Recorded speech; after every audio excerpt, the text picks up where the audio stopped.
J'ai pris la pilule du lendemain. Pas aujourd'hui. Je l'ai pris il y a quelques jours, samedi, très exactement, à 10h du matin. Je vous raconte ma vie sexuelle, ça vous pose un problème? Non, au contraire, ça vous divertit, vous adorez ça. Mis à part les quelques hommes qui voient mes vidéos, quand j'enregistre mes podcasts en vidéo et que je les mets sur YouTube, oh là là, il y a des hommes qui sont en colère. Ils aiment pas du tout. En colère, en colère, en colère, en colère. On m'a déjà dit, mais qui veut d'une femme qui s'est fait trouer je sais pas combien de fois Trouer. Tu surestimes ton pénis, si je puis me permettre. Tu le surestimes. Il y a des femmes qui sortent avec des hommes qui ont des micro-pénis. Hein. Et d'ailleurs, ça ne veut pas dire qu'ils vont pas être performants. Vous voyez, je fais votre pub en fait. Il y a des mecs où tu te dis, bon, ouais, et ils sont au courant de ça. Et du coup, ils vont master leurs autres compétences pour pouvoir t'offrir un bon moment d'une autre manière. Et parfois, c'est encore meilleur que quelqu'un qui est bien doté et qui finalement n'a pas fait ses recherches, si je puis me permettre. Si la sexualité est en effet un domaine sur lequel on peut faire des recherches, eh bien cette personne-là n'a pas fait ses recherches. Bref, j'ai pris la pilule du lendemain, génial. Je suis allée la chercher hier, samedi. Aujourd'hui, on est mercredi, donc rien à voir. Ça m'a niqué. Voilà, ça me nique encore actuellement, c'est-à-dire que j'ai une vague d'hormones telle un fucking tsunami. J'aime bien dire tsunami. Un tsunami qui m'a détruit justement ma tête, sachant que déjà, moi j'ai un terrain dépressif et anxieux. Merci d'éviter de me mettre 30 milliards d'hormones qui me niquent le cerveau, tout en étant en plus pas sûr que ça marche. Et que si, j'allais dire intubation, si procréation il y a eu, enfin si quelque chose existe quelque part dans mon utérus, j'adore oublier les S comme ça, eh bien, on n'est pas sûr que cette chose s'en aille, en effet. Ça me casse un petit peu les pieds. Il y a plein de choses sur ce sujet. Il y a des gens qui vont me dire « Oui, mais t'as qu'à te protéger !» Qui vous a dit que je m'étais pas protégée, en fait? Qui vous a dit que je me protégeais pas? Parfois, il faut prendre une pilule du lendemain, un plan B, parce que il y a eu une petite couille, si je puis me permettre le jeu de mots. Il y a eu une petite un petit truc et tout, etc. Et tu te dis, histoire d'être sûr, je vais prendre cette merveilleuse pilule. Qui d'ailleurs, on m'a déjà fait payer pour cette pilule. Si jamais il y a des meufs qui m'écoutent, qui sont pas au courant ou qui débutent dans leur sexualité, bon, ne me prenez pas non plus comme conseil. Mais en ce qui concerne la pilule du lendemain, c'est gratos. Moi, je sais parce que la première fois que j'ai dû aller la prendre, je l'ai payée. Et après, je l'avais dit sur TikTok. Et il y a des girls qui m'ont dit, c'est gratos. J'avais fait mes recherches par la suite. Et en effet, c'est gratos, pépitos. La deuxième fois que j'ai dû la prendre, on a aussi essayé de me faire payer. Et là, j'ai dit, tu me la feras pas à moi, Christelle. C'est gratos, pépitos. Et là, d'un coup, oui, c'est vrai. Mais c'est parce qu'en fait... Il n'y a pas de parce qu'en fait, tu me la give et puis basta cosy. Et je considère que c'est une chance et en même temps, ça devrait pas être une chance. Genre, pourquoi? Si un homme avait besoin de ça, il pourrait la prendre comme il prend. Je sais pas, il pourrait le prendre comme ça en fait. Donc, oui, c'est de la chance d'avoir une pilule du lendemain qui est gratuite comparée à d'autres pays où c'est même pas. Alors, soit légal, soit considéré comme quelque chose de très accessible et ou de remboursé, machin. Mais en fait, it should be gratuit. Si les mecs, demain, vous pouvez tomber enceinte, frère, vous prendriez des pilules du lendemain à tire-larigot. C'est Orangina, pilule du lendemain, kebab, etc., etc. Il y aurait carrément des menus, des bonus, des machins, des bidules. Franchement, les mecs seraient tellement en panique à l'idée d'avoir apporté un humain qui leur détruirait le corps et qu'ils auraient ensuite à expulser depuis leur pénis, que je vous assure qu'il n'y aurait aucun problème de remboursement. Il n'y aurait eu aucune lutte. Il n'y aurait même pas eu besoin de lutter pour avoir ça. C'est par défaut. Vraiment, ça aurait été liberté, égalité, avorter. Voilà, tout simplement. Tout simplement. Avortement in the Constitution depuis forever. Et pas de discussion là-dessus, sinon... Bref. Donc là, cette pilule-là, bien entendu, je suis allée dans une pharmacie et ils m'ont donné gratuitement. As they should. La meuf, elle était trop kikinette et c'était une pharmacie à côté de chez moi, donc je peux vous dire que si jamais j'ai besoin, j'y retournerai. Oui, c'est une contraception d'urgence, et bien justement, je l'ai utilisée dans plusieurs cas d'urgence. Ça m'est arrivé plusieurs fois de la prendre dans ma vie. Voilà. Donc, bon. Et c'est jamais un grand plaisir parce que tu sais qu'après, tu vas douiller. Donc voilà, moi, déjà... Comme quand j'ai mes règles, quand je suis en SPM, dès que j'ai un truc lié à mes hormones, moi ça affecte surtout ma tête, vraiment, et j'ai une chute d'énergie et je pleure. Donc littéralement, samedi après-midi, d'un coup, je me pose chez moi après avoir été faire les boutiques avec mes copines. En mode j'avais dépensé 150 balles dans des chaussures. J'étais en mode slay. Je vais mettre ça avec mes capris. Je vais être une grande rosta cet été. Me parlez même pas. Je me pose dans mon lit et là je me dis j'ai envie de me mettre dans le noir. Moi qui connais la dépression, je me suis dit ça ne sonne pas bien, tu vois. Finalement j'ai quand même fermé mes volets. Je me dis je vais me permettre d'avoir ce petit temps réservé à moi-même. Et là j'ai commencé à pleurer ma race, à pleurer, avoir l'impression que toute ma famille était morte, décédée dans un accident, que tout le monde avait été assassiné, que j'avais perdu tous mes membres, même les membres de ma famille et les membres de mon corps. Genre littéralement dans ma tête j'avais plus de jambes, plus de bras, je n'étais plus qu'une personne tronc. Franchement la tristesse était intense et surtout la détresse, hein. Je sentais que j'étais triste, mais plus que ça, là je le dis en rigolant, en rigolada, mais j'ai été, franchement, donnez-moi un flingue que je me serais tiré en pleine gueule, en espérant que ça atteigne bien mon cerveau, parce qu'il y a des gens qui essaient de se flinguer en se tirant une balle dans la bouche, ça n'atteint pas l'endroit prévu, et après ils se retrouvent handicapos, flemme. C'est comme une fois j'avais entendu cette histoire que ma soeur m'avait racontée sur une meuf qui en avait marre de sa vie, elle était dépressive, elle voulait se S, tu vois, genre se et qu'elle s'est jetée de dessus d'une église, d'un bâtiment, que bam, devenue tétraplégique. Comment tu fais après ? Comment tu fais ? Surtout là quand on voit les détails sur la mort médicalement assistée, l'euthanasie, les gens non, t'as pas le droit, c'est pas juste. C'est ma vie en fait, je comprends pas, je fais quoi en fait ? Je comprends pas à quel moment on est en train de débattre sur est-ce que oui ou non j'ai le droit de vivre. Bref, à ce moment-là, ces gens-là d'ailleurs ne devraient même pas avoir le droit de dire quoi que ce soit en fait. Je suis désolée. Si toi tu refuses que je vive ou que je meure, moi je refuse que tu parles. Voilà, tout simplement. Au bout d'un moment, si on vit dans une dictature, je vais te dicter ta gueule. Voilà, je te dicte, tais-toi. Voilà ce que je dicte, en fait. Au bout d'un moment, si on doit suivre vos règles, vous suivrez les miennes. Bref, je me retrouve dans mon lit en train de pleurer ma race, en train de me dire je veux canner, j'en peux plus. Et là, d'un coup, je commence à penser à mon ex. Ah bah oui, la chute est lourde et en même temps extrêmement prévisible. Ce n'est pas mon ex qui m'a mis, j'étais à ça de dire qu'il m'a mis enceinte, mais je prie Dieu, j'ai demandé à ma copine Sakina de prier Allah que je sois pas porteuse d'une cellule fécondée, parce que ce serait hors de question. Moi hier je suis allée prier Dieu, le Dieu chrétien, je suis allée à l'église histoire de prier, j'ai pas prié pour ça exactement, mais j'étais en mode tu sais déjà ce que j'ai envie, donc fais attention. Et même si là il y a toute autre religion, vous êtes hindou, vous êtes feuge, allez prier vos dieux païens, ou que sais-je, allez-y, priez pour moi par pitié. Moi, je vous confie à la Vierge Marie si vous avez besoin. Bref, Kezako, Kepasso. Ah oui, d'ailleurs, ce que je disais.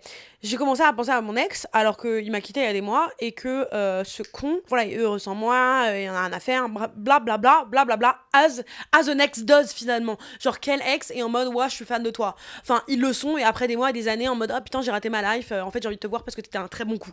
Voilà, globalement, la seule chose qu'on a à se dire, enfin, qu'il aurait potentiellement à me dire, parce que c'est vrai que je suis une meuf formidable, que j'étais un coup fantastique, mais aussi j'ai un cœur incroyable et ça me dérange qu'il m'ait pas choisi. Bref, on s'en bat les couilles. Je commence à penser à mon ex et je me dis que je pense à ce moment-là à penser à mon ex parce que justement j'avais les hormones en cacahuète et j'étais en train... Moi j'ai tellement peur d'être triste que quand je le suis, je pense directement à une raison qui pourrait justifier, tiens, c'est à cause de ça, alors que je sais à quoi c'est dû, je sais que c'est dû à la pilule que je viens de prendre, au fait que je suis stressée parce que là j'avais un event qui était prévu la semaine dernière qui finalement a été annulé et du coup que je vais devoir repréparer pour septembre, que je suis un peu perdue dans ma vie, je sais que c'est ça, mais c'est tellement angoissant que je préfère penser à une situation qui est révolue, qui est claire, qui est nette, qui est précise, et au moins je me mets à fond dedans. Du coup j'étais là à fond en train de penser. Ce geste aurait pu porter à la confusion, mais imaginez-vous que plutôt je me noyade dans un bol et pas genre... Bref, vous comprendrez, si vous regardez la vidéo, vous comprendrez très bien ce que je suis en train de dire. Donc, j'étais protégée, mais comme l'univers ne veut pas faire de moi vraiment quelqu'un de heureux. L'univers n'est pas du tout en train de me protéger. Hein. Là, ces derniers mois, honnêtement, je sais pas, il y a quelque chose, j'ai dû faire quelque chose dans une autre vie. Je pense que j'ai dû assassiner des gens dans une autre vie. Je ne sais pas ce que j'ai fait. Mais globalement, moi et le karma, il y a quelque chose qui bug. Il y a quelque chose qui ne fonctionne pas. Comme ça ne peut pas être aussi simple que ça, il a bien fallu que je réalise qu'au moment où j'ai pris cette putain de pilule, j'étais en pleine ovulation. Voilà. Pour les gens qui ne comprennent pas en quoi ça peut être un problème, et bien tout simplement parce que la pilule du lendemain, pendant qu'il y a l'ovulation, ça ne marche pas. Si l'ovule elle est déjà sortie en mode tadadadidi, j'ai envie de faire un petit tour et de m'amuser en train de voyager dans le corps de la dame qui me porte, la pilule du lendemain ne peut rien faire mis à part te niquer la gueule. Et c'est pas parce que j'ai cherché ensuite sur internet, ce n'est pas parce que je ressens tous les effets que ça marche, hein, parce que moi je me dis c'est bon, franchement, au nom de Dieu, c'est bon, parce que je sens que j'ai mal à la tête, que je suis triste, que j'ai envie de littéralement de canner. En plus de ça, j'ai des crampes, parce que oui, ce n'est pas qu'une douleur psychique.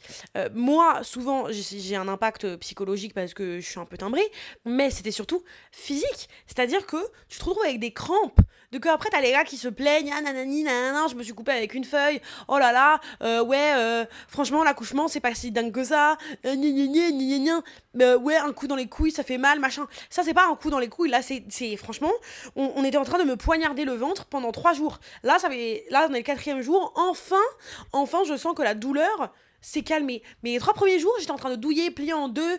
Littéralement, hier, je suis allée au bar avec des copines. Pendant le verre, je commence à me plier en deux à côté de la table, en plein public, comme ça, sur la terrasse, parce que j'avais trop mal. Et j'étais en mode, mais c'est ridicule. C'est ridiculus totalus. C'est ridiculus populus maximus. C'est infernal, en fait, d'avoir ça. Et qu'après, t'as des mecs qui vont oser nous dire, nanani, nanana, tu chouines, t'es hystérique. Ouais, je suis complètement hystéro, en fait. Ouais. Et en fait, je me suis entendue tout à l'heure, je dis, ouais, j'étais timbrée. Bah, en fait, est-ce que je suis réellement timbrée? Est-ce que ce n'est pas une réaction logique, finalement, au patriarcat? Parce que c'est à cause des hommes. Je l'ai dit, c'est à cause des hommes. Parce que si le mec... Pourquoi la capote, elle reste tombée en moi? Pourquoi la capote, elle tombe en moi, en fait? Un vrai bouc, la capote, je m'en fous. Tu mets des épingles à nourrice, je m'en fous. Elle tient. Comment ça? Parce que moi, j'ai l'habitude, des gars qui me disent oui, non, mais je peux pas mettre un préservatif parce que ça me fait mal à la bite. Ok, d'accord. Qui t'a demandé en fait? Moi après, c'est moi qui suis censée douiller pendant 9 mois. Le nombre de fois où un mec m'a dit non, mais si, ici, touche, et je suis là avec mes doigts comme si j'étais aveugle, je commence à découvrir les sens du toucher et tout autrement. Je découvre de nouveaux sens que je ne connaissais pas, et là d'un coup, on me met une main sur un phallus en me disant tiens, touche cette veine, tu vois bien qu'elle est un petit peu étouffée. Puis voilà, genre, honnêtement, il s'agirait de s'arrêter. Et là, j'ai dit tout ça sans bégayer, je suis trop fière de moi. Je me sens là, je suis en train de blablater. Et il y a quoi en fait? Il y a quoi? Je suis en train de penser d'ailleurs à mes voisins de derrière, là, juste ici. Il y a un trou ici dans le mur et ils peuvent totalement m'entendre. Ils peuvent totalement m'entendre parce que moi je les entends. Et d'ailleurs, ils ont un bébé, donc pardonnez-moi. Excusez-moi pour. Mais vous aussi, vous avez fait l'amour, hein. Sinon, vous n'aurez pas de bébé. Bref. Et du coup, j'en reviens à mon sujet. Quand le moment fatidique est en train de se dérouler et que je réalise avec l'homme en question, vlatipa que la capota esta bloccada en el interiora de mi vagina. J'ai décidé de tout féminiser dans une langue qui n'existe pas. Bref. Oui, bon, ça va, vous entendez? Encore une fois, il y a des voitures qui klaxonnent. Qui est-ce qui klaxonne? Un homme. En vrai, là, je mens parce que moi, quand je suis en voiture, moi, je suis une bebon. Pas une bebon en mode je suis trop belle, mais en mode j'explose rapidement. Genre, en voiture, j'ai le klaxon rapide. Mais même dans la vraie vie, là, tu vois, ma voix, elle porte rapidement. J'ai le klaxon rapide. Ça fait partie de ma personnalité. Je bouge, avance. D'ailleurs, il y a plein de gens, ouais, les meufs, elles savent pas conduire. Les gars, franchement, ils sont là, tu roules à 2 à l'heure. Bouge, en qui? Tu vois pas qu'on a besoin d'aller à des endroits, en fait. C'est pour ça qu'on a pris la voiture. Si j'avais envie d'y aller à pied, j'y serais allé à pied, en fait. J'ai besoin que t'ailles plus vite. Parce que si au bout d'un moment, on va à 2 km/h, autant que je sorte et que j'aille trotter dans la rue. Non, mais c'est dingue. Il y en a vraiment, vous roulez, on se demande pourquoi vous avez pris la bagnole. Honnêtement, utilisez vos chaussures, des putains de chaussures accélères, basket, tennis, j'en sais rien, et marchez, abandonnez votre permis, honnêtement. Si je puis me permettre. Je dis ça sachant que, pas plus tard que samedi même, justement, c'est là que je sentais que mon karma était pas bon. Parce que samedi, juste après avoir pris ma pilule du lendemain, quand je suis allée retrouver mes copines pour aller faire les boutiques, j'étais en scooter. Je me suis fait arrêter en scooter. Bah alors là, il y a des raisons. Je suis désolée, je passe par tous les sujets en même temps, je m'en fous, vous allez écouter. En fait, je prends un city scoot Yego, machin. Et je fais quelque chose qui est pas bien, mais au début, c'est pas de ma faute. C'est-à-dire que je réserve le city scoot. Je suis devant et je vois que j'arrive pas à ouvrir le truc où il y a les casques, le truc de derrière. Le petit cofio là. Et je suis tellement saoulée, genre j'appuie, je me dis c'est bon, je suis teutée ou quoi? Donc j'appuie, et le temps il passe, de là moi je vais perdre de l'argent. Donc je suis en mode, ou je sais pas si tu perds de l'argent quand t'as pas encore démarré, mais en attendant, j'étais saoulée. Et du coup, je me dis, c'est bon, on y va sans casque, faut faire ultra attention parce que je peux mourir. Mais je me dis, ça doit être comme les vélos, genre ils arrêtent personne parce que t'as pas de casque à vélo. Enfin, je sais pas, même si c'est pas bien, il faut mettre un casque, tu vois. Même moi, je suis pro casque. Mais là, ça marchait pas, donc je pars et je me dis, Et je dis, j'ai grave envie d'écouter de la musique. En fait, je m'en fous, je vais mettre mes écouteurs, je vais écouter ma musique. Et je suis là et tout pendant 20 minutes sur mon scooter. Je suis dans les rues et tout, à aller ultra vite. En mode, à tout moment, je peux mourir, donc on va quand même faire attention. Donc, et j'écoute du Doechii et je suis là en train de rapper sur mon scooter en plein Paris en mode, mais la vie est belle, le soleil est présent, mais le soleil a baissé en termes de tonalité de chaleur. Vous voyez, c'est-à-dire qu'on pouvait respirer, il faisait 35, mais sur ma vie, j'ai l'impression qu'il faisait 20. J'étais en mode, on peut respirer, yalalala. Franchement, la canicule nous a changé. Et la canicule va revenir la semaine prochaine et je sens que je vais mourir. Je sens que je vais mourir. Bref, je suis pas prête. Et sachant qu'il y a eu plus de 1000 morts, on en parle à cause des hommes, hein, à cause de Bernard Arnault. Je finis mon histoire parce que là j'en commence plein en même moment. Donc je suis en train de rapper et tout, et j'arrive au niveau d'un passage piéton et je vois des policiers, tu vois, et ils marchent et ils me regardent et moi je les regarde et je souris et j'enlève mes écouteurs et je dis j'avais accepté mon destin. En fait au début j'y pensais même pas que je pouvais me faire arrêter et là je suis en mode je crois que c'est pas bon et j'ai pas essayé de lutter. Je suis descendue. Ils m'ont dit, vous voyez pas qu'il y a un problème là? Et là je suis en mode... Et je me dis, parle pas des écouteurs, parce que j'avais pas encore d'excuses. Et je dis, le casque. Ah ouais, mais le casque, le coffre était fermé. El Cofio, il se tabac fermado. Et il me dit, ouais, mais c'est pas une raison, vous prenez pas le scoot. Et là, je suis en mode, oui, non, mais je sais, mais comme il était fermé, genre, moi, je voulais le prendre, mais comme ça marche pas, il me dit, vous le prenez pas. Je dis, oui, bah ouais, c'est vrai, vous avez raison. Parce qu'en vrai, j'avais rien à dire, j'allais pas me battre, enfin, ils ont raison. En réalité, je suis en fucking tort. Et là, le gars, en fait, il me dit, et les écouteurs? Les écouteurs, c'est pourquoi? Et là, moi, d'un coup, je me dis, ouais, bah, c'est pour voir les directions, heureusement, parce que initialement, j'étais en train d'écouter Doechii, sauf que j'avais remis la page, parce que mon téléphone était visible pour que je puisse voir les directions. J'avais remis Google Maps. Je dis, bah, c'est pour entendre les directions, parce que sinon, j'entends pas avec le trafic. Avec le trafic, j'entends pas, en fait. Et elle me dit, non, mais ça, c'est pas possible, en fait. Et là, moi, je suis en mode, bah, putain, c'est la merde.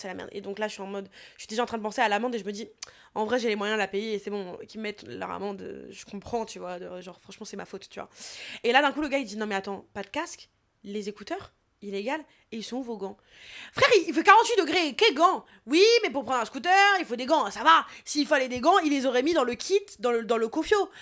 Généralement, il n'y a pas de gants, tu vois. Les gens qui font du scooter comme ça en plein été, ils mettent pas des gants.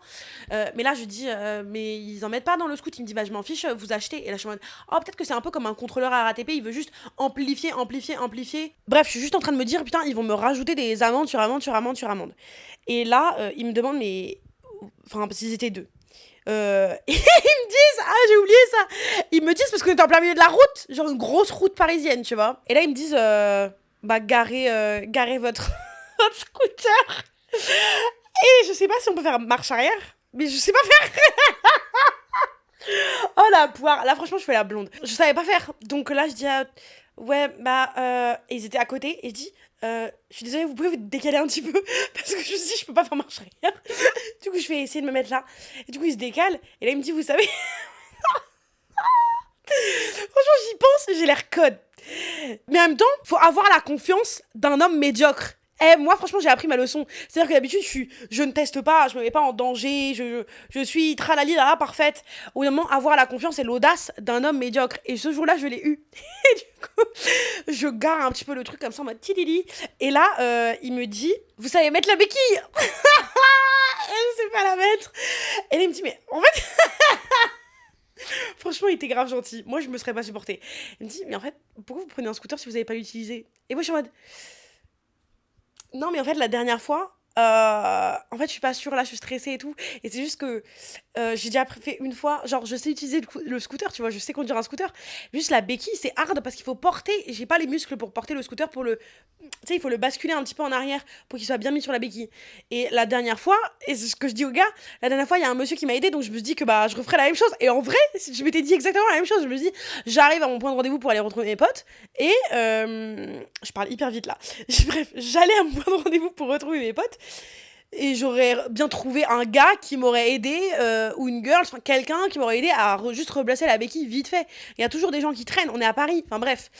Et du coup, je dis, vous pouvez m'aider? Et du coup, c'est le deuxième policier qui met la béquille, il dit, attendez, je vais le faire.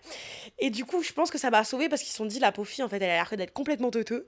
Et je jouais là-dessus, honnêtement, je me suis dit, fais pas la meuf maligne parce que ça sert à rien. Hein. Fais pas la meuf qui se justifie, fais juste genre, baisse les yeux, dis pardon et que t'es teuteux. Enfin bref.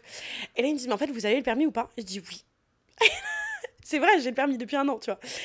J'adore conduire en voiture, j'adore conduire un scooter, j'adore conduire, tu vois. En voiture, j'ai jamais rien fait de grave, j'ai jamais eu d'amende ni rien, tu vois.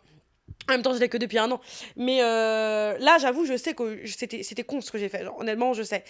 Mais encore une fois, confiance d'un homme médiocre. En plus, j'ai eu mon permis, tous les points, hein. Tous les points, je conduis hyper bien. Je conduis hyper bien. Je tiens à le dire. S'il y a des masculins qui passent par là, des gens qui doutent de moi, bref. Et ils me disent, mais là, c'est très grave. 50 € d'amende pour ça, plus 50 € pour ça, plus 140 € pour ça. Donc là, on est sur 150 balles d'amende, plus là, 1 point en moins pour ci, 1 point en moins pour ça. 7 points en moins sur le permis. Et là, alors là, je m'effondre en larmes. Ça se voyait sur mes yeux déjà que j'étais pas bien, depuis le début, hein, je rigolais pas du tout. Et là, je dis, oh non, non, non, je suis trop désolée, c'est vrai, c'était trop bête. Et vraiment, et je le sentais, il fait beau. Je le sens que ça peut passer, que ça va passer. Je me dis, les gars, ils sont gentils depuis tout à l'heure avec moi. Genre, franchement, ils étaient juste en train de marcher tranquillou. Et ils se sont dit, forcément, on va la réprimander parce qu'elle fait une connerie, ce qui est vrai, tu vois. Puis je me dis, je le sens bien, tu vois. Et là, je dis, franchement, mais vraiment, vous avez raison, je suis bête, j'y ai pas pensé, je ferai pas la même erreur, c'était stupide de ma part. Est-ce que pour cette fois, vous pouvez pas faire une exception? Il dit, bah oui, si, pour cette fois, on va faire une exception, mais enfin voilà. Et moi, je pensais juste qu'il allait faire une exception, genre, sur les points en moins sur le permis. C'est la seule chose que je demandais. En vrai, s'il s'agissait de payer 150 balles d'amende pour une connerie que j'ai faite, j'aurais accepté, bien évidemment. Mais là, finalement, ils m'ont laissé repartir sans rien. Ils m'ont dit, franchement, c'est juste un rappel à la loi. Et là, j'étais en mode, ok, waouh, vous avez une carte d'identité, j'ai donné ma carte d'identité, ensuite ils sont repartis, et ensuite je suis allée à mon rendez-vous. Je sais plus pourquoi je disais ça. Ah oui, parce qu'il y avait quelqu'un qui klaxonnait. Mais j'avais envie de parler d'un truc. Je sais plus, vraiment, je suis partie dans tellement de sujets différents. Ça, je crois que j'en ai pas parlé. Voilà, c'est que quand je retourne au sexe, là, à la pilule du lendemain, oui, il se passe ça, et la capote reste en moi, et là, voilà, c'est pas que le gars... Petit chat, mimi chat tout doux, en poil de jute et rose et vert en arc-en-ciel. Ref de Maïsan, j'espère que vous l'avez.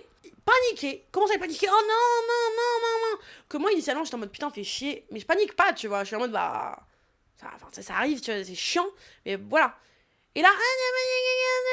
Et là, je suis en mode tu m'angoisses. Donc, directement, je m'angoisse et je suis en mode non. Et je vais aux toilettes, je fais bibi, comme il se doit.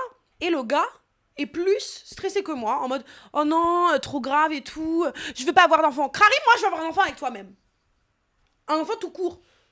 J'ai 25 ans, bientôt 26. Est-ce que j'ai envie d'avoir un gosse? J'ai du mal à finir mes fins de mois, voilà, je n'ai pas de travail stable.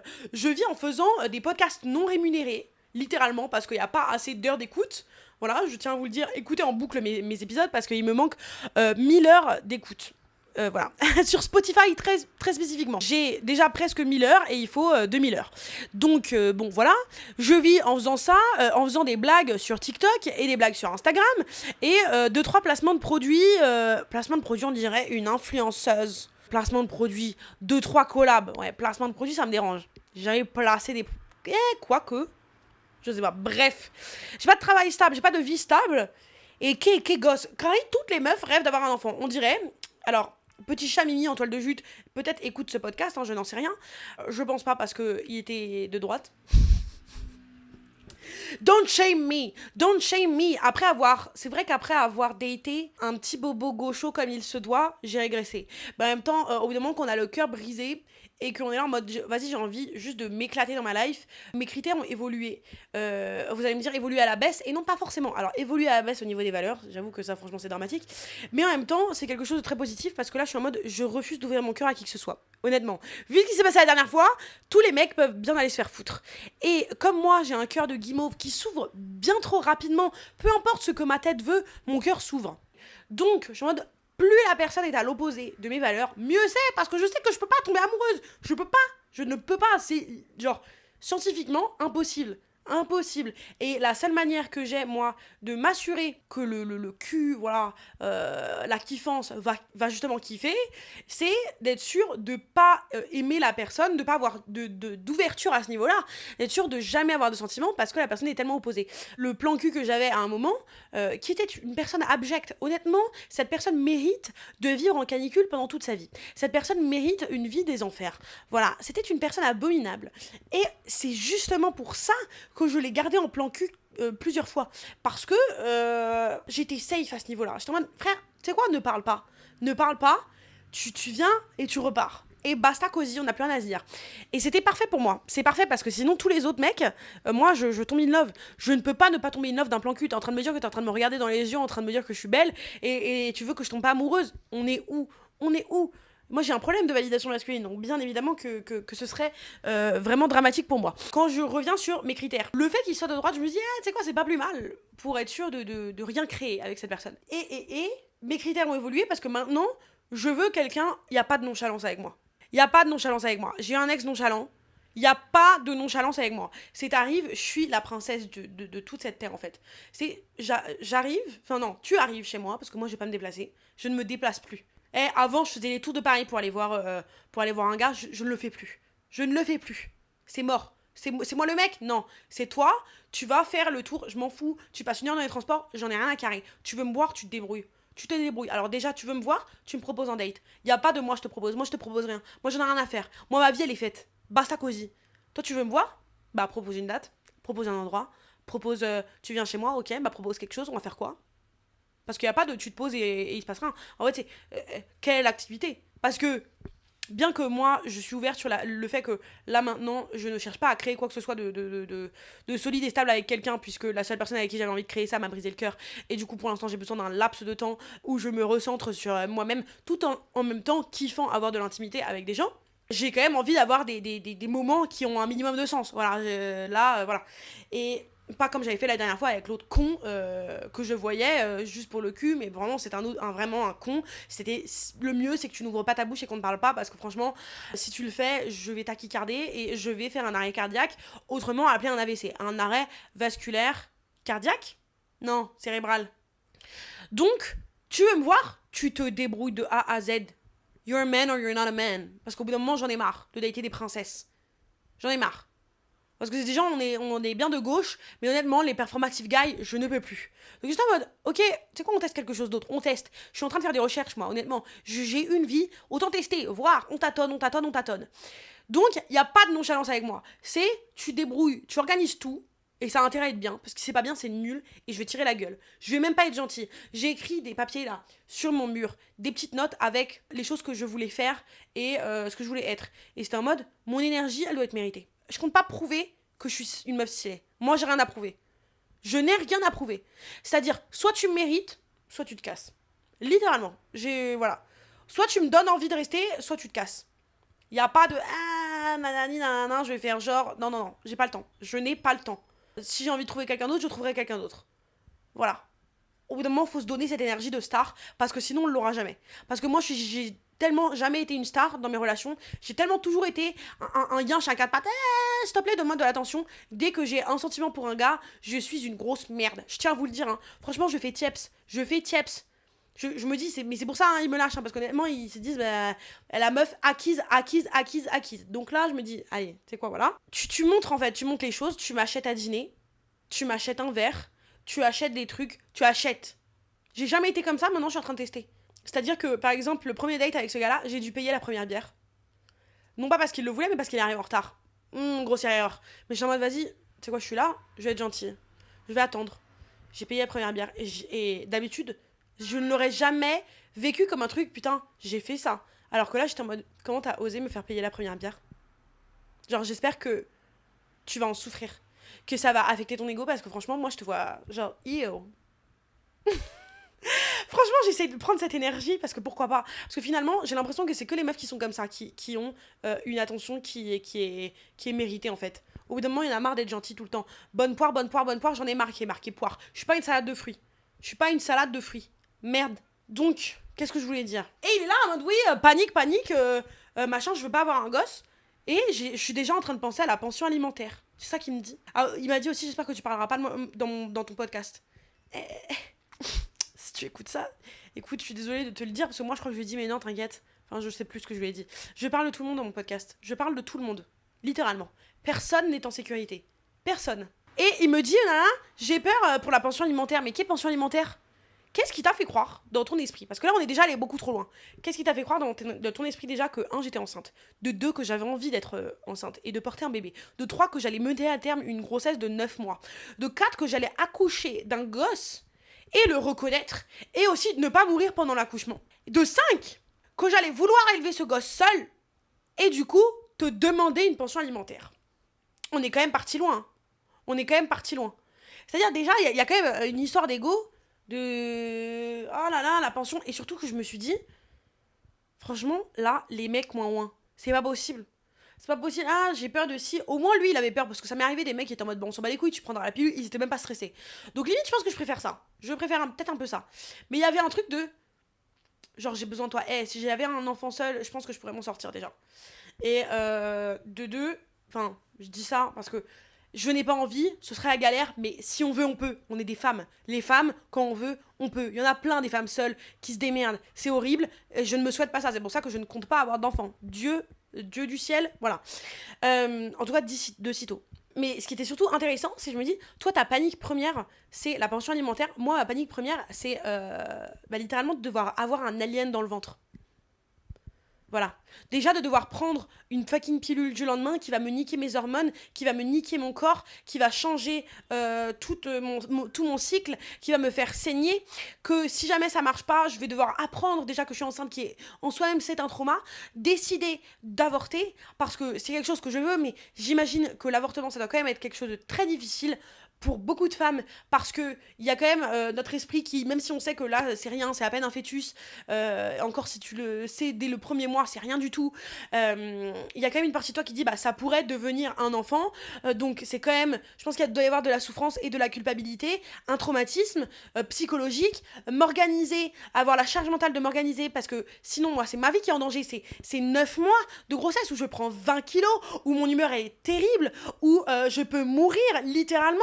Je peux faire une grossesse extra-utérine, je peux mourir dans des atroces souffrances, aussi pendant l'accouchement, on peut me découper de l'intérieur parce que mon trou n'est pas assez large pour accueillir un enfant, je dois subir des contractions, donc voilà, déjà il y a cette souffrance et cette angoisse-là, décider d'avorter, soit par médicament, soit chirurgical, médicamenteux, potentiellement saigner, enfin pas potentiellement, c'est saigner pendant des heures et même des semaines, et évacuer de mon vagin des caillots de sang et des litres de sang, et avoir tout qui sort par en bas, être traumatisé de cette vision-là, souffrir psychologiquement et physiquement pendant toute cette période, pendant au moins 1 mois où tu douilles ta race, et ensuite avoir géré le stress post-traumatique que ça représente. Et toi, tu me parles de pension alimentaire. Est-ce que je dois m'expliquer encore plus là ? Genre, est-ce que, franchement, votre échelle de souffrance et d'angoisse, on n'a pas la même ? Nous, notre vie est en danger, tu vois. Nous, notre avenir. Et c'est ce que j'ai dit. Je dis, attends, mais toi, limite, t'as pas... C'est moi, c'est mon corps. C'est moi, je suis dans la merde si jamais il y a un truc. C'est sur moi que ça tombe. Et d'ailleurs, après, j'en ai parlé à ma psy, que je vais arrêter de voir parce qu'elle m'a saoulée, j'ai pas aimé son commentaire. Je lui parle de ça, elle me dit ah mais vous protégez pas. Bah je dis si, je mets des préservatifs. Elle me dit oui mais à part ça. Et quoi, je dois prendre un préservatif, je dois aller faire l'amour en portant justement un casque et une armure. C'est quoi? Je suis sous Louis XIV, je suis en pleine guerre avec Napoléon, je dois mettre un chapeau aussi, je dois faire quoi? Je dois mettre des gants, je dois mettre des genouillères quand je ken, c'est quoi en fait? Non, mais la pilule, j'avais bien compris là où elle voulait en venir. Non, je n'ai pas envie de prendre la pilule tous les jours en fait. C'est quoi ça? C'est quoi ce truc, cette charge mentale qui dépend de nous? Et après, quand même, je lui ai dit, oui, c'est vrai qu'en attendant, s'il y a quelque chose qui arrive, c'est moi qui vais en souffrir, parce que je décide de ne pas prendre la pilule et juste de dépendre des préservatifs, mais la pilule, t'es pas sûr que ça marche, alors que le préservatif, c'est déjà un peu plus sûr quand même, hein. Sauf quand ça craque ou quand ça reste à l'intérieur, etc. Voilà, y a jamais la certitude à 100%. Mais bon, bref. Alors, ok, j'ai pas un mode de vie qui est sain tout le temps. Je suis en mode, ok, oui, je fume, oui, j'ai pas une life parfaite, mais je ne veux pas avoir des produits chimiques dans mon corps H24 pour le bon plaisir d'un gars. Parce que c'est les mecs qui sont les plus heureux. Moi, ça me dérange pas de prendre le préservatif, en fait. Ça me dérange pas de l'acheter. Ça me dérange pas, moi, d'avoir même cette charge de, ok, c'est moi qui achète, comme ça, je suis sûre que c'est bon. Parce que je vais pas dépendre d'un gars pour se protéger. S'ils peuvent ne pas se protéger, ils vont le faire. Mais en fait, ça me saoule d'avoir cette charge-là et ça me saoule d'avoir eu le commentaire en mode ah bah tu décides de pas te protéger, bah si, mais en fait, il y a des accidents qui arrivent. Alors oui, c'est moi qui vais subir la chose, mais je compte pas changer pour autant, tu vois. Elle me dit oui, mais il y a le stérilet sinon. Oui, mais le stérilet, c'est pareil. Alors déjà, moi j'ai la cup, donc c'est pas possible parce que ça fait succion. Donc, et je compte pas arrêter de prendre la cup pour mettre des serviettes hygiéniques, ça me casse le cul, il y a plein de produits chimiques. En fait, j'en ai marre parce que la santé des femmes, elle est tellement mise de côté. Parce que c'est nous, on doit. Tu vois, moi j'ai envie de mettre la cup et d'avoir un moyen de pas tomber enceinte sans que ça me nique complètement le corps, tu vois. Sauf que, oui, c'est utopique. Si les mecs avaient ce problème, vous auriez déjà trouvé 30 milliards de solutions depuis des décennies, en fait. Si les mecs pouvaient tomber enceintes, genre vraiment le problème aurait été réglé depuis longtemps, de manière littéralement indolore, sans effets secondaires, avec le moins d'effets secondaires possible. Parce que c'est un problème qui dure, qui dure, qui dure. Ça fait, mais plus que juste des décennies, c'est des siècles et des siècles et des siècles de ce truc-là, en fait. Et sauf qu'on ne change rien. Des millénaires, même. On ne change rien. Parce que la femme, son seul but, c'est de procréer. Et visiblement, c'est la seule chose qu'on attend, tu vois. Genre, j'ai l'impression, pour ce gars-là, si t'écoutes ça, il se reconnaîtra très bien. Je t'envoie plein de bisous. Mais c'est même, en général, on dirait que c'est la seule chose qu'on va attendre. Genre, de vous faire des gosses dans le dos. Mais on n'a pas que ça à foutre, en fait. On n'a pas que ça à foutre. C'est une angoisse aussi pour nous, en fait. Et je pense que ça l'a toujours été. Ça a toujours été une angoisse. Quoique dans le passé, c'était... on nous a tellement brainwash à penser que c'était ça notre seul objectif de vie, que je pense que dans le passé, c'était leur seul objectif de vie à plein de femmes, parce que c'était leur seule manière de survivre. Comme elles pouvaient pas travailler, bah...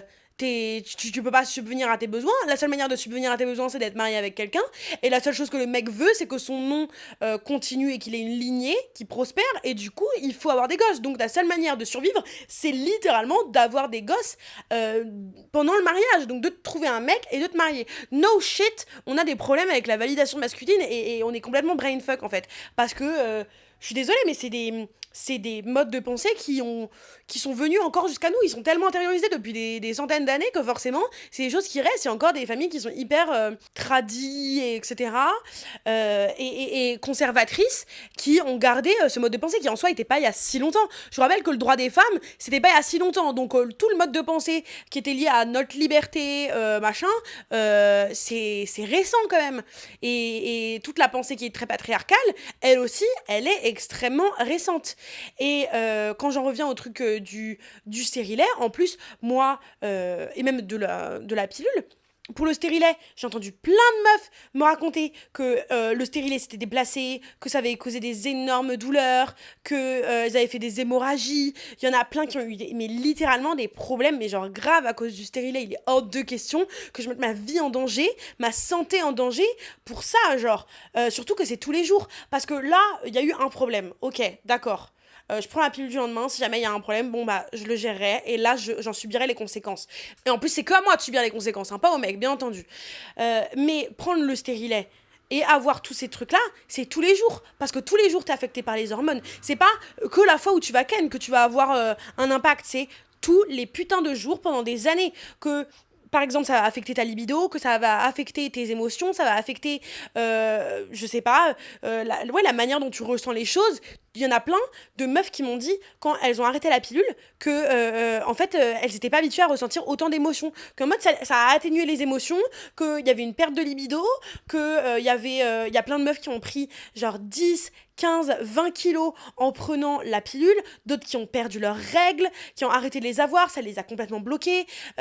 C'est pas ok en fait d'avoir ça, moi j'ai envie d'avoir mes règles. Alors non pas que c'est un plaisir de les avoir quand je les ai, c'est jamais un moment hyper fun, mais ça fait partie de notre fonctionnement, donc voilà.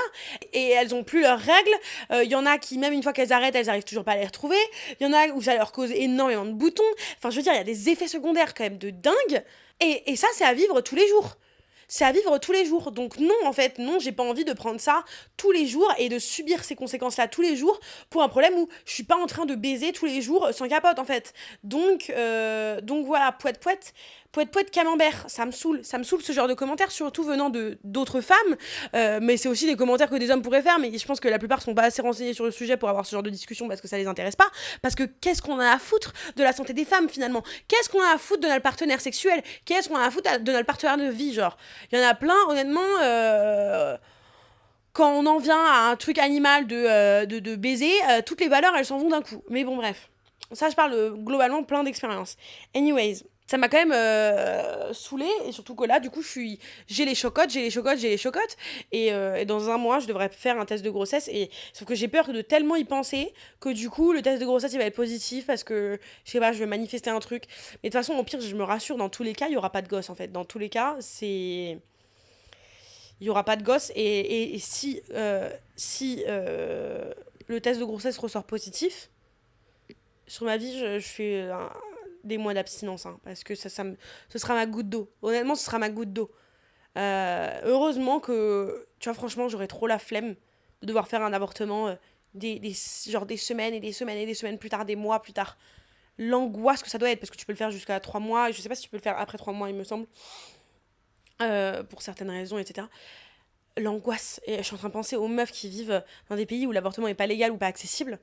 Mais mon Dieu, en fait, mon Dieu, parce que, vraiment, si c'était un problème de mec, encore une fois, il n'y aurait pas de débat, quoi. Il n'y aurait pas de débat. J'ai vu à un moment une vidéo de Dean Withers, qui est connu, c'est un jeune de 21 ans, un jeune américain, un jeune états-unien, qui débat contre des républicains. Donc lui, il est démocrate, il fait des débats contre les républicains. Et il est extrêmement convaincant, extrêmement stylé, il est extrêmement connu, etc. Et il a fait une vidéo sur Jubilee où c'est lui en face de 20 femmes qui sont pro-Trump ou conservatrices ou quelque chose comme ça. Et il l'a déjà fait contre des hommes qui sont pro-Trump conservateurs. Et il y a la question de l'avortement qui revient. Ça me dépite en fait de voir des femmes contre ça en fait. C'est-à-dire que waouh. Et à chaque fois en fait c'est justifié par la religion. Alors moi c'est quelque chose qui me dérange de tout justifier par la religion en fait. La religion, si elle dicte ta vie, elle dicte ta vie. Mais il y a aucune raison que ta religion à toi, elle aille dicter la vie des autres. En fait c'est ça qui me dérange. C'est une manière de vivre sa religion qui est plus du tout dans quelque chose d'intime, mais dans quelque chose de je vais changer la vie de toi. Peu importe la religion. Je vais changer ta vie. T'as envie de faire ça, je veux pas que tu le fasses. Mais t'es qui ? Mais t'es qui même ? Parce que selon eux, à partir... Et j'avais déjà eu un débat comme ça avec l'ex d'une pote, qui, ça date, mais qui m'avait dit, ouais, mais à partir de quand on considère que cette personne, enfin que le fœtus, que le fœtus, genre, a une conscience ? À partir de quand on considère que c'est un être, tu vois ? Pour moi, à partir du moment où ça ne ressemble pas à un bébé. En fait, et après, il y a des gens, mais si, ça ressemble. Frère, quand on est... Au début, on est juste des cellules. On est juste des cellules. Nous sommes faits de cellules. Un fœtus, tu le sors, et il se passe rien. Il se passe rien. Alors c'est un truc où oui, il y a du sang, c'est une boule de cellules où il y a du sang qui traverse, il y a des organes qui commencent à créer, à pousser, mais t'es en état de formation, ce n'est pas un être créé en fait, ce n'est pas un être. Et on n'a aucune manière de savoir à partir de quand la conscience arrive. La conscience, j'en sais rien, mais moi je sais que dans le ventre de ma mère, j'avais aucun souvenir. Donc bon, voilà, quand j'avais 3 semaines, dans le ventre de ma daronne, voilà, je ne sais pas. Et il me serait... Au pire, elle m'aurait avorté. Tu crois que je m'en serais rendu compte ?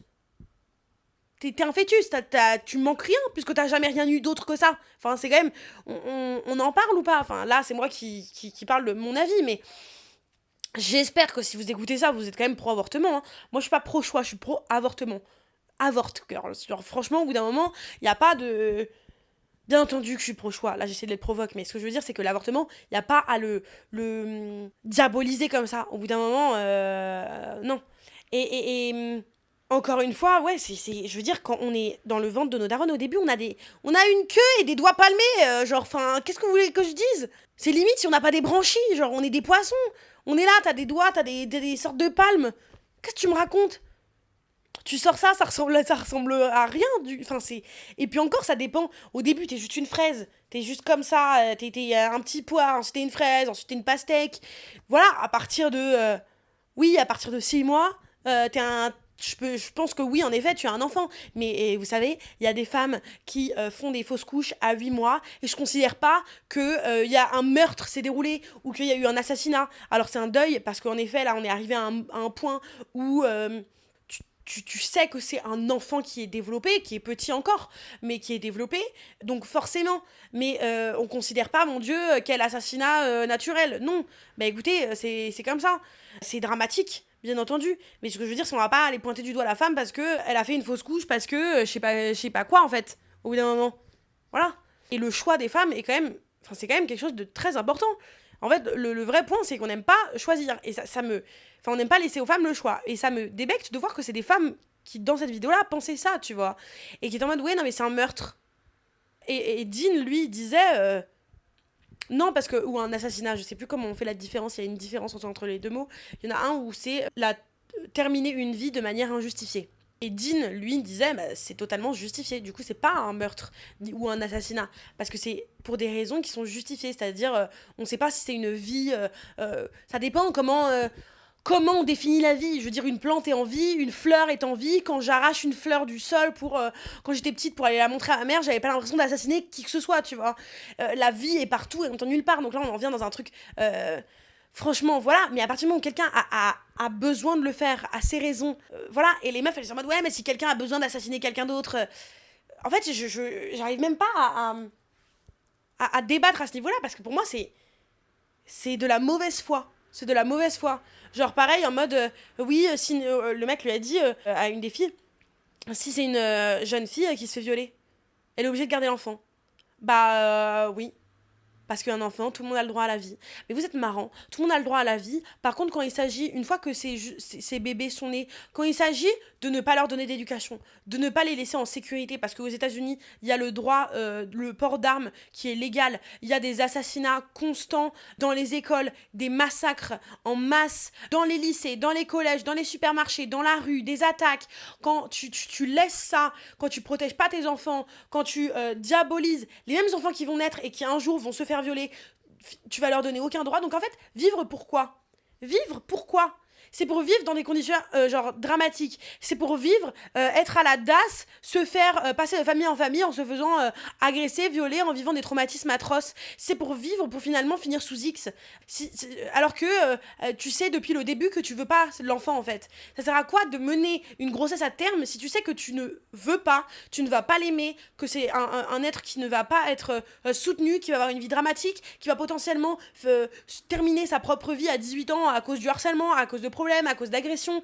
Quand on voit les enfants qui se font les jeunes femmes qui se font agresser, les jeunes garçons qui souffrent à cause de la crise de santé mentale. En fait, vivre pourquoi si tu sais que t'as pas les moyens d'offrir une vie? Parce que accoucher, permettre à un bébé d'avoir sa première respiration, c'est pas ça vivre. Vivre, c'est tout ce qui va s'en suivre. Tu peux pas dire, ouais, je suis en vie. Bah non, en fait, c'est offrir une vie à quelqu'un, c'est offrir des années, offrir une éducation, offrir du bonheur, c'est ça la vie. Sinon, c'est pas de la vie, en fait. Donc, pourquoi infliger ça à un être qui, initialement, n'existe pas, que tu as forcé à exister? Pourquoi faire? Si tu sais qu'en plus, t'as rien à offrir et que t'as tout surtout, tout va lui faire mal. Si tu sais que t'es dans des conditions qui sont vraiment pas bonnes. Genre, t'as 12 ans, tu vas accoucher. Ou même tu sais que t'as pas envie. En fait, ça sert à quoi d'avoir un enfant que tu vas pas aimer, en fait? Ça sert à quoi d'avoir un enfant que tu vas pas accepter? Ça sert à quoi? Ça sert à quoi? D'autant plus si après tu sais qu'il y a aucune protection pour ces enfants. C'est-à-dire que je pourrais comprendre ça si vraiment on considérait réellement que la vie des humains était importante. Mais c'est faux. Parce que, en tout cas, la vie des femmes et des enfants n'est pas considérée comme importante. Sinon, il n'y aurait pas autant d'agressions. Sinon, il n'y aurait pas autant de féminicides, d'infanticides, de harcèlement, de meurtres en masse dans les collèges, etc. En tout cas dans d'autres pays. C'est faux, en fait. C'est juste de la mauvaise foi totale qui est motivée par une religion qu'on essaye d'imposer à d'autres. Sauf que ça m'énerve profondément. Et je suis ravie d'être en France et de pouvoir bénéficier de ma pilule du lendemain. Et là, j'ai déjà prévu, si jamais il y a un souci, j'appelle le planning familial, c'est réglé. Je le règle, le souci, tu vois. Mais ça devrait pas être une chance, en fait. Ça devrait être un droit fondamental. Et ok, c'est inscrit dans la Constitution, mais je je sais plus qui avait dit ça, c'était Simone Veil ou que sais-je, mais nos droits à nous en tant que femmes ne sont jamais assurés. C'est pas parce que là on a le droit qu'on aura le droit demain. Regardez aux États-Unis, ils avaient des droits, ils étaient avancés. Maintenant l'avortement a été complètement renversé et presque plus légal dans une grande majorité de pays. Il y a des femmes qui meurent en couche parce que justement elles portent en elles un enfant par exemple qui est mort, ou alors c'est une grossesse extrêmement à risque et il aurait fallu avorter, sauf que c'est pas légal et elles peuvent pas le faire, donc elles se mettent en danger. L'avortement dans tous les cas va être fait, ça a été montré à travers l'histoire, même quand c'était pas légal, les femmes le faisaient avec des cintres, les femmes faisaient des avortements clandestins, donc en fait au bout d'un moment c'est quelque chose qui arrive. Et d'ailleurs en plus c'était les femmes les plus riches qui pouvaient se le permettre, donc ça montre aussi quand même un écart dans le féminisme, parce que les femmes qui sont précaires ne peuvent pas se permettre d'aller dans un autre état, ne peuvent pas se permettre d'aller bénéficier d'un avortement clandestin parce qu'elles n'ont pas les moyens en fait de faire ça. Donc ça déjà c'est une égalité qui est fondamentale à mettre en avant. Ça devrait pas être une chance en fait, ça devrait être normal. C'est normal en fait. C'est un choix, c'est nécessaire à notre liberté de disposer de notre corps. Et donc aux États-Unis ça a vraiment régressé. Les femmes, les droits des femmes, les droits des enfants, les droits des personnes trans sont en danger.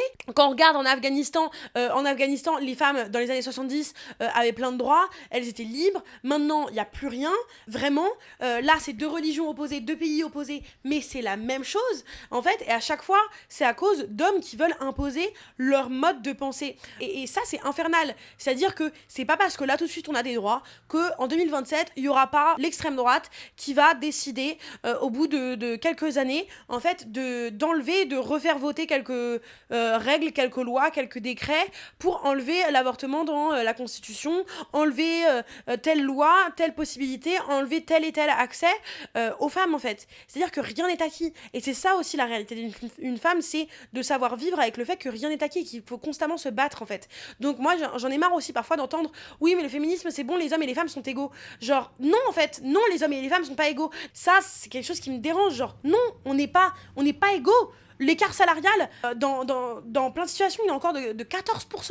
Les femmes qui sont payées 14% de moins. On n'est pas égaux dans la liberté de disposer de nos corps. On n'est pas égaux dans nos salaires. On n'est pas égaux dans la sécurité. On n'est pas égaux dans l'accès au travail, dans l'accès au logement. On n'est pas égaux dans tellement de situations, dans même l'accès à la vie. Dans l'accès à la vie, on n'est pas égaux. Je veux dire, si on pense au nombre de féminicides qu'il y a, de viols qu'il y a, on n'est pas égaux dans même le fait de vivre, en fait. On n'a pas le droit de vivre, j'ai l'impression. Donc non, c'est faux. Oui, le féminisme, ça sert plus à rien parce que maintenant, on est égaux. Bah non, en fait. Non, il faut jamais arrêter. Et il faut jamais arrêter de parler. Et ça me rend patate, ça me rend cocotte.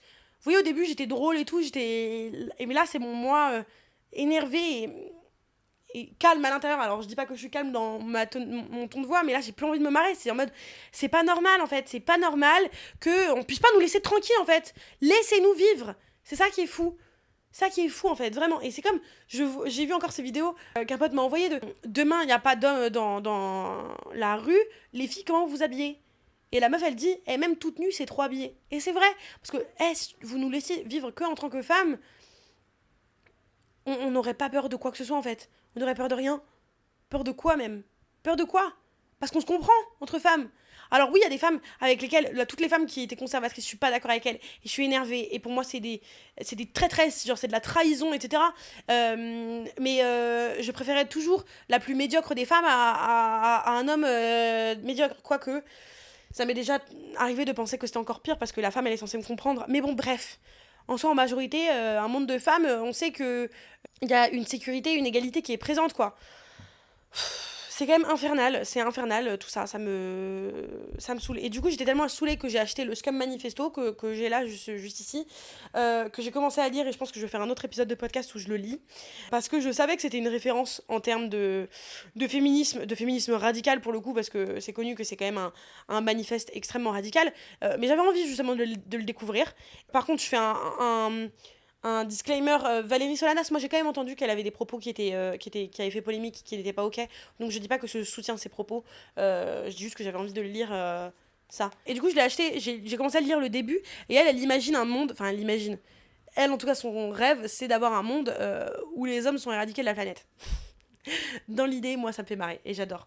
Après, ce qui est dommage c'est que, en soi, et c'est ce que je me suis dit samedi quand j'étais en pleine crise de larmes, Je dis tout le temps que je déteste les hommes et qu'ils devraient être éradiqués de la planète.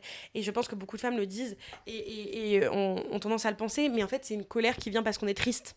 C'est une colère qui vient parce qu'on aimerait ne pas avoir à penser ça. On aimerait, bien entendu, que le mieux, c'est de vivre en paix et en harmonie avec les hommes et les femmes et les enfants. Bien entendu que moi, j'espère ça. Mais en fait, j'ai l'impression que c'est tellement quelque chose qui n'est pas faisable parce que les hommes ne veulent pas vivre en harmonie avec nous et ils veulent pas accepter notre colère. Ils veulent pas. En fait, c'est normal qu'on soit hyper vénère. C'est normal que je fasse un podcast où je pète un câble, en fait. Et ma colère, elle est légitime. Toutes les choses que j'ai à dire, c'est légitime. La colère que vous avez à l'intérieur de vous, elle est légitime. Mais ils veulent pas accepter cette colère. Il y en a très peu qui acceptent de l'entendre, en fait, de la supporter et de se dire, ok, on va justement continuer ensemble en allant de l'avant. Et moi, le peu d'hommes qui sont comme ça, mais vous imaginez pas, je les aime de tout mon cœur, j'ai un cœur immense et je suis en mode, mais merci Dieu, parce que je n'ai pas foi. Si on commence à dire oui, parce que on veut une vie où il n'y a pas d'hommes, c'est parce qu'on n'a plus foi, en fait. C'est-à-dire que on a espoir en tout, tout le temps, on a envie de croire que c'est possible d'avancer tous ensemble. Et sauf qu'en fait, les mecs nous prouvent le contraire à maintes et maintes reprises. Il suffit de se réveiller tous les jours, on apprend des nouvelles qui sont horribles tous les jours, les femmes sont en danger tous les jours, il y a un souci, tous les jours il y a un enfant qui se fait agresser, tous les jours il y a un problème, en fait. Tous les jours. Et ils sont même pas capables de se dire, franchement, moi, si j'étais prise la main dans le sac, comme pour cette histoire de scooter, franchement, tu baisses les yeux. Franchement, t'es là. Allez, tu sais quoi, tu t'acceptes en mode tu baisses les yeux, j'avoue. J'avoue, en fait. Franchement, essaye d'être un peu... Franchement, à ce moment-là, sois irréprochable. Tu fermes ta gueule et on avance, en fait. Et sauf que eux, c'est pas possible. Ils sont tellement sur la défensive que c'est pas possible. Ce n'est pas possible. Ils sont pas irréprochables. Ils acceptent pas de se remettre en question parce que c'est une remise en question qui est tellement grande, une remise en question du système qui est tellement large que c'est pas possible, en fait. Donc forcément, nous, on est en mode, bah, en fait, c'est bon, on en a marre, on peut pas avoir espoir en vous puisqu'en fait, vous voulez pas avancer, vous voulez pas nous écouter, vous voulez pas accepter qu'il y a un problème. Il y en a trop peu qui acceptent de changer les choses. Et merci à ceux qui essayent. Merci à ceux qui écoutent. Merci à ceux qui font de leur mieux vraiment et qui se renseignent et qui essayent d'avoir un changement, qui nous laissent la parole, qui soutiennent les voix des femmes. Merci à eux. Et je le dis vraiment de manière totalement honnête, et ce sera rare le nombre de fois où je dirai merci aux hommes, mais c'est vraiment un merci que je ressens. Mais il y en a trop peu. Donc forcément, nous, on est en mode, vous savez quoi, vous voulez pas? Eh ben alors cassez-vous, littéralement. Vous voulez pas vivre avec nous, vous voulez pas accepter que nous, on en a marre, alors qu'on en a marre pour des raisons qui sont vraiment sensées. Vous voulez pas accepter non plus que initialement le féminisme c'est aussi pour vous aider vous, et bah alors basta. Et moi c'est comme ça que je suis, c'est initialement je voulais aider tout le monde et qu'on avance tout le monde et qu'on discute avec tout le monde. Je discutais avec des mecs qui étaient pas d'accord avec moi, j'essayais de discuter, de comprendre leur point de vue. Au bout d'un moment, quand à chaque fois on se prend une porte dans la gueule, tu sais quoi, je veux plus défendre tes droits, je veux plus défendre quoi que ce soit, je n'ai plus l'énergie, je vais me focaliser sur moi, je vais me focaliser sur les femmes, je vais me focaliser sur les enfants. Les mecs, vous voulez pas nous écouter, et ben moi je vais pas être la première à défendre tout, à faire la porte-parole. Vous voulez pas être avec nous, et ben je vais pas vous forcer, en fait. Mais à ce moment-là, acceptez que nous on en a marre et qu'on veut pas de vous, en fait. Par contre, ceux qui veulent discuter, ceux qui foutent pas une porte dans la gueule et qui sont à fond dans la discussion et qui sont ouverts et qui savent se remettre en question, pas forcément pour dire ok je suis un connard, c'est pas ça qu'on a envie, c'est pas ça qu'on a envie que vous disiez, en fait. On a envie que vous soyez en mode waouh, c'est vrai, il y a ces privilèges là, oh nanani, oh nanana, c'est intéressant, et que t'en parles et que tu réfléchis de ton côté et que t'en parles avec d'autres potes mecs, que tu fasses un changement, fais quelque chose, en fait. On n'est pas, quand on dit les choses, c'est pas pour vous dire vous êtes tous des violeurs, mais tous les hommes ont des privilèges et peuvent être des agresseurs potentiels parce qu'ils sont éduqués de cette manière. Tous les petits garçons sont éduqués de cette manière. La chose, c'est pas, on n'attend pas que vous soyez non, moi j'ai rien fait. On s'en fout, en fait, on s'en fout. C'est vrai, il y a tout ça tout ce système qui existe. Viens, on travaille contre ce système-là. Ben super, en fait, super. Les femmes, elles sont pas parfaites, elles font pas des trucs parfaits. Les hommes aussi souffrent. Mais au bout d'un moment, justement, travaillons ensemble. Au lieu d'être en mode c'est bon, en fait. C'est bon. Qui est opprimé depuis des centaines et des centaines d'années? C'est pas les hommes, en fait. Donc, oui, là, vous vivez des choses, mais bah, justement, serrons-nous les coudes, quoi. Serrons-nous les coudes et arrêtez vos conneries. Bref, du coup, je suis en train de lire le Scam Manifesto. On sent qu'elle est encore plus en colère que toute personne que j'ai rencontrée. Que moi, que toute. Franchement, je l'ai lu, je me dis, Valérie, moi qui pensais être terriblement enragée, je me dis, Valérie, toi, tu dépasses toutes les statistiques. Hein. Franchement, elle est anarchiste, mais total. Voilà. Donc ça m'a fait marrer. Voilà. Bah, je crois que c'est tout ce que j'avais à vous dire. Restez en colère.